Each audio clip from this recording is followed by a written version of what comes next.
Mä en olisi ikinä tehnyt sellaista tutkimusta ilman Eliksiirit-ohjelmaa kuin mitä me tehtiin.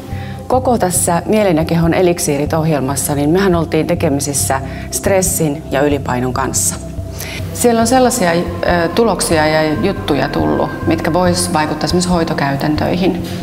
Ja sitten toisaalta myös siitä, että on tullut enemmän tai lähemmäksi sitä käytännön arkea, sellaiset vempeleet ja softat ja interventiot, joita ihmiset voi käyttää itse.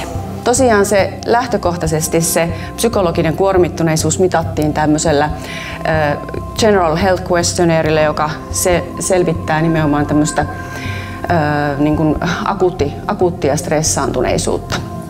Kokemus siitä, että ensinnäkin ihan erilaiset tutkijakulttuurit, tieteelliset kulttuurit pistetään saman pöydän ääreen, niin siinä on kyllä muutaman kertaan leuka pudottunut rinnalle, että miten tämäkin voidaan tehdä.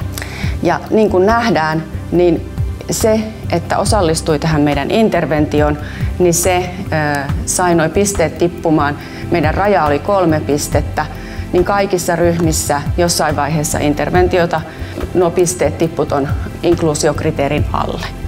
Sitten siihen soppaan laitetaan vielä yritykset, jotka haluaa niistä tekemisistä tuotteen, jotka sitten aina ottaa vähän suitsia, että pitäkäähän nyt jalkanne maan pinnalla. Niin monia sellaisia hetkiä ja kohtia on ollut, että mistä on jälkikäteen ainakin, jos silloin itkettiin, niin nyt naurattaa. Että ryhmässä saatu psykologinen interventio näyttäisi olevan hyvin tehokas lisäämään tämmöistä yleistä hyvinvointia. Mutta sen sijaan nämä mobiili- ja internetryhmien vaikutukset näyttäisi hieman lievemmiltä, mutta siellä kuitenkin on tiettyjä edullisia muutoksia ja silloin ne voi olla tarpeen sellaisissa tilanteissa, kun tämmöiset ryhmäkäynnit tai yksilötapaamiset ei ole mahdollisia.